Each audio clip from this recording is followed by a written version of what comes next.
Well, so let's pivot back to some of these states and actually kind of dig into some of the horrible things that are being done to prevent people from voting. One of the worst states when it comes to voting is North Carolina. So tell us, what are the actual barriers for people to voting in North Carolina? Well, North Carolina was one of the states to act the quickest after the Supreme Court struck down the Voting Rights Act, and they had a bill all ready to go that advocates and voting rights people in the state call a monster voter suppression bill, just because it crammed in so many different things in one. It has a very strict voter ID law. It has cuts to early voting. It ends a program that pre-registered 17-year-olds, so they'd be registered and able to vote when they turned 18. It just did so much. It made it so that people could not vote outside their home precinct, which could definitely impair a lot of people.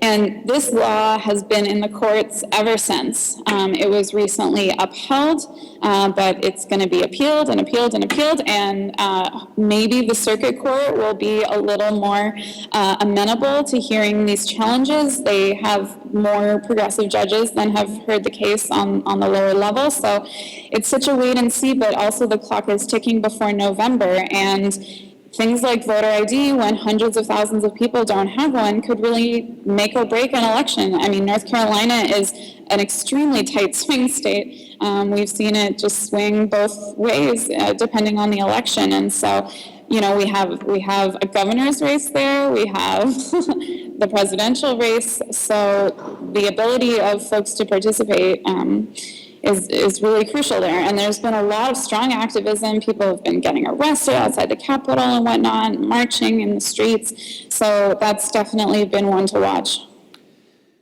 Another state that has one of the worst voter ID laws in the country is Wisconsin. And you actually wrote a really heartbreaking piece following some people who want to vote and just how hard it is to actually get a voter ID in the state of Wisconsin. So tell us about the actual process and why, because there's some people, you should be able to get an ID. It's not a big deal. Everyone should have an ID, but it's actually a lot harder than people might think. So how hard is it to get a voter ID in Wisconsin? Well, I think, I get a lot of people saying the same thing to me. Oh, you need an ID to get a beer. You should be able to get one to cast a ballot, or you need one to get on a plane, et cetera. It's like, okay, well, getting on a plane and getting a beer are not your constitutional right. Though they should be. Voting is.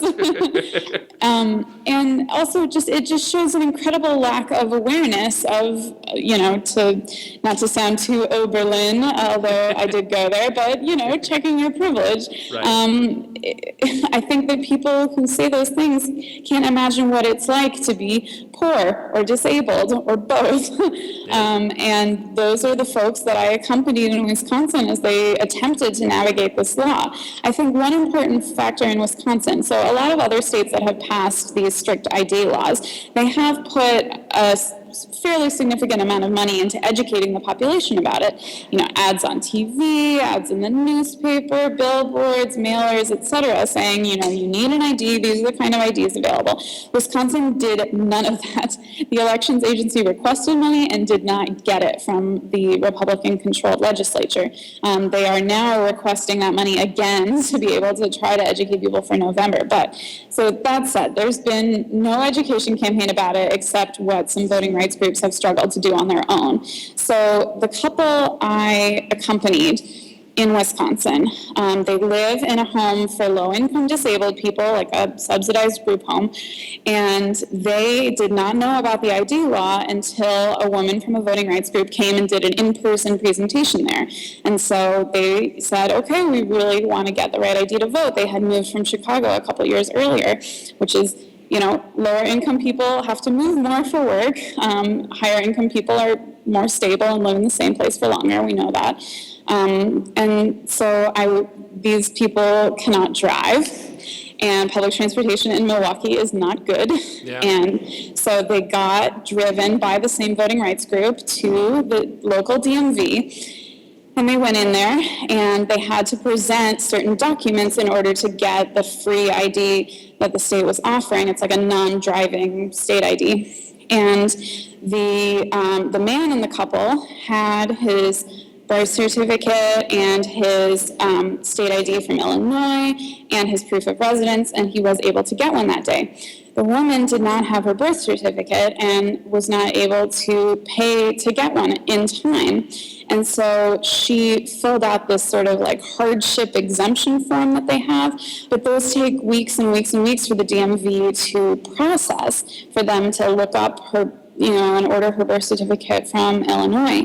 And they told her, you're not going to be able to vote, and we're not going to be able to get this taken care of in time for the primary. So she was turned away and disenfranchised, and was extremely disappointed at that result, but is motivated to vote for November. So I just think, there's a lot going on there. There's poverty, there's mobility, there's lack of public transportation, there's lack of education and awareness about it. It's just a lot of factors converging into one. And this is just one person, but there are a lot of people like her in Wisconsin. Yeah, it's heartbreaking stuff. I want to hit one more state that I guess this is one of those examples. Like, all right, if you really don't believe that there's one party that is actively trying to keep people from voting, this is a very obvious, and you should, if you're an intelligent person. I believe there's no real other way of looking at it. But so in Ohio, on Election Day, you wrote about there was a car wreck that blocked a highway, and the highway was just like stopped, right? And so people were panicking and they couldn't get to the polls, so they call a judge, and the judge actually did a good thing for the voters. He ordered the polls to stay open a little bit longer, and apparently you write that Republicans want to make sure that never ever happens again. Tell us about that. So there's a new bill being pushed in Ohio by Republicans that would make it a lot harder for people to petition a judge to order polling places to stay open longer on Election Day because of unexpected emergencies like a giant car crash that's blocking the main road, or, it could be anything. I mean, it could be a natural weather disaster. It could be all kinds of things. So they are making it, because there's obviously a cost to keeping polling places open longer, but it's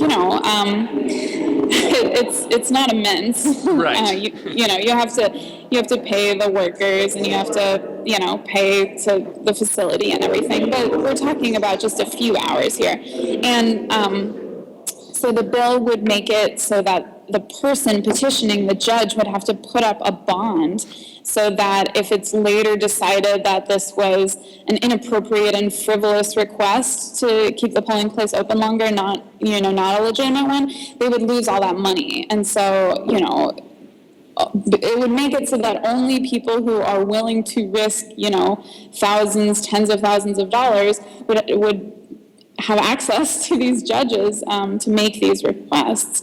And this is understandably generating some outrage in Ohio. I spoke to one Democrat elected official who represents Lorain County, which is, very mixed income, very working class, and he was just railing against this and saying it was, making it so that the poor could not have the same access to voting as the wealthy.